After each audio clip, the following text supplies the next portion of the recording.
സത്യത്തിൽ ചീറ്റിംഗ് എന്ന് പറയുന്നതിന് വെറും ഫ്ലേർട്ടിംഗ് ആയി മാത്രം നമ്മൾ ചുരുക്കി കാണരുത്. കാരണം എന്താ വെച്ചാൽ എനിക്കൊരാളെ ഇഷ്ടമല്ല, അതിപ്പോ നിങ്ങൾ തമ്മിൽ ഫ്രണ്ട്സ് ആയിരിക്കാം അല്ലെങ്കിൽ വേറെ എന്തോ ആയിരിക്കാം, എനിക്ക് ഒരാളോട് ഭയങ്കരമായ ശത്രുതയുണ്ട്. അപ്പൊ എന്റെ പാർട്ട്ണർ അയാളുമായിട്ട് ഒരു ഫ്രണ്ട്ഷിപ്പ് കീപ്പ് ചെയ്യുന്നത് പോലും ഒരു പക്ഷെ എനിക്ക് ഇഷ്ടമുണ്ടാവില്ല. എല്ലാ മനുഷ്യരും സെൽഫിഷ് തന്നെയാണല്ലോ. നമുക്കിപ്പോ നമ്മളെന്തായാലും മദർ തെരേസയോ അങ്ങനെ സംഭവങ്ങളൊന്നും ഇല്ല. നമ്മുടെ ഉള്ളിലുണ്ട് വികാരങ്ങളും വിചാരങ്ങളും ഒക്കെ. അപ്പൊ നമ്മൾ ഇമോഷണലി നമ്മൾ എന്താ പറയാ, എനിക്ക് ഇന്ന ആളുമായിട്ട് നീ ഒരു സൗഹൃദം കീപ്പ് ചെയ്യുന്നത് ഇഷ്ടമില്ല കേട്ടോ, അവൾ എന്നോട് ഇങ്ങനെ ചെയ്തിട്ടുണ്ട് അല്ലെങ്കിൽ അവൻ എന്നോട് ഇങ്ങനെ ചെയ്തിട്ടുണ്ട് എന്ന് പറയുമ്പോൾ നമ്മുടെ അടുത്ത് ഓക്കെ എന്ന് പറഞ്ഞിട്ട് നമ്മളറിയാതെ, അതായത് നമ്മുടെ ബാക്കില് അവര് തമ്മിലൊരു സൗഹൃദം കൊണ്ട് നടക്കുന്നത് പോലും ചീറ്റിംഗ് ആണ്.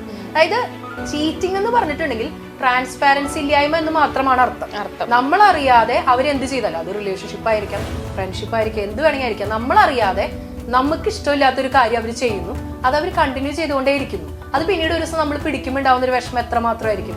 എപ്പോഴും നമ്മളെ ഏറ്റവും അധികം വേദനിപ്പിക്കുന്നത് നമ്മളുടെ സുഹൃത്തുക്കൾ, നമ്മുടെ ഒപ്പം നിൽക്കുന്ന സുഹൃത്തുക്കൾ ചെയ്യുമ്പോൾ നമുക്ക് ഏറ്റവും അധികം വേദന ഉണ്ടാവും അല്ലെ.